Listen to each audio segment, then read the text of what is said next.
ভর্তার স্বাদ হচ্ছে শিলপাটাতে, কথাটা কিন্তু একেবারেই সত্য। শিলপাটাতে বেটে ভর্তা না করলে কিন্তু একেবারেই মজা লাগে না। তো আজকে আমি চিংড়ি শুটকি ভর্তা করবো, একেবারে শিলপাটাতে বেটে নেব, খুবই মজা লাগবে। ব্লেন্ডারে ভর্তাটা অত স্বাদ আসে না। আসসালামু আলাইকুম এভরিওয়ান, আশা করি সবাই ভালো আছেন। আল্লাহর রহমতে আমরাও ভালো আছি। তো এখানে আমি ভর্তা করার জন্য সুন্দর করে চিংড়ি মাছটা গরম পানি দিয়ে ধুয়ে তারপর হচ্ছে তেলে ভেজে নিয়েছি, আর সাথে পেঁয়াজ কাঁচামরিচ রসুন এগুলো ভেজে নিয়েছি, আর হচ্ছে শিলপাটাতে খুব সুন্দর করে ভর্তা করে নিয়েছি। শিলপাটাতে ভর্তা করলে যে কোনো ভর্তারই স্বাদ অনেক বেশি হয়। তো কিছুদিন যাবতীয় খুব বেশি শুটকি ভর্তা খেতে ইচ্ছে করছিল, স্পেশালি চিংড়ি শুটকির ভর্তাটা আমার কাছে ভীষণ ভালো লাগে। তো আজকে করে ফেললাম, যেহেতু খেতে কোনো কিছুই ভালো লাগে না, একটা জিনিস একবার খেলে সেকেন্ড টাইম আর খেতে ইচ্ছে করে না।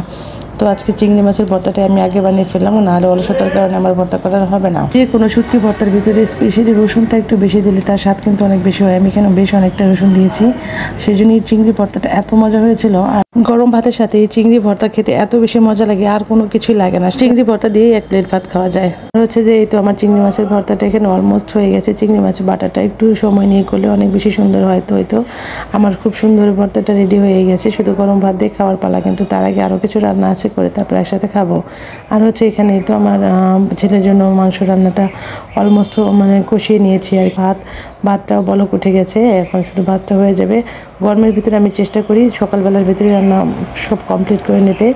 তো আমি তরকারির ভিতরে ঝোলটা দিয়ে দিলাম, আর হচ্ছে যে ভাতটাও এখন হয়ে যাবে। আর এইদিকে খালা কাজে চলে এসেছে, তো হাঁড়ি পাতিল খালা ধুয়ে নিয়েছে। দেখা যায় যে হাঁড়ি পাতিল না ধোয়া ছাড়া রান্না করাও কঠিন।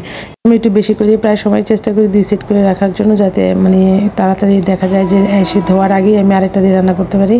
আর হচ্ছে যে এখানে আমার রসুনের ব্ল্যান্ড একেবারেই শেষ হয়ে গিয়েছে। তো আজকে রসুন পেঁয়াজ আর হচ্ছে কাঁচামরিচ কাটতেছে। নর্মালি আমার 2 দিন 3 দিন পর পর কাঁচামরিচ পেঁয়াজ কাটি, কিন্তু আজকে রসুন শেষ হয়ে যাওয়াতে বেশি করে রসুন দিয়েছি, যাতে আমি একদম ব্ল্যান্ড করে নিতে পারি, বেশ অনেক দিন যায়। আর এই যে মেরাজ স্কুল থেকে চলে এসেছি, গরমের ভিতরে আবার স্কুল খোলা হয়েছে, ওর এক্সাম চলছে। তো এই তো এক্সাম দিয়ে চলে এসেছে, বা প্যাকেজ আর করেনি, কারণ যে গরম, এই গরমের ভিতরে প্যাকেজ না করাই ভালো।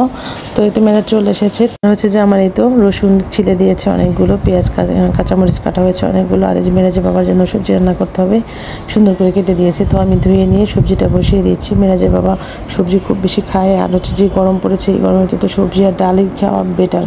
তো আমার জন্যই তো আমি শুটকি মাছ ভর্তা করেছি। সে ভর্তা খুবই কম খাবে, আর হচ্ছে সবজি দিয়ে সে ভাত খাবে, মাছ হলে খাবে না, মাংস তো খাবেই না। আর হচ্ছে তো সবজিটা আমার এই তো হয়ে গেছে, খুব সুন্দর হয়েছে, সবজিটা অনেক মজা হয়েছিল। আর এই যে রসুনগুলো আমি ধুয়ে নিয়েছি। এগুলো আসলে আমি কাটার আগেই ধুই, কিন্তু ওই যে খালা বড় বড় রসুনগুলো 2 ভাগ করে ফেলেছি, কিন্তু ওভাবেই আমি ধুয়ে নিচ্ছি, একটা ঝাঁজ চলে যাবে, সমস্যা নেই। তারপর হচ্ছে যে আমি এগুলো ব্ল্যান্ড করে ফেলবো। প্ল্যান হয়ে গেলে আমার মোটামুটি দুপুরের কাজকর্ম সব শেষ হয়ে যাবে। তো আজকে আমার ভিডিওটা এই পর্যন্তই। সবাই ভালো থাকবেন, সুস্থ থাকবেন। আমার ভিডিওটা কেমন হয়েছে অবশ্যই কমেন্টস করে জানাবেন। আল্লাহ হাফেজ।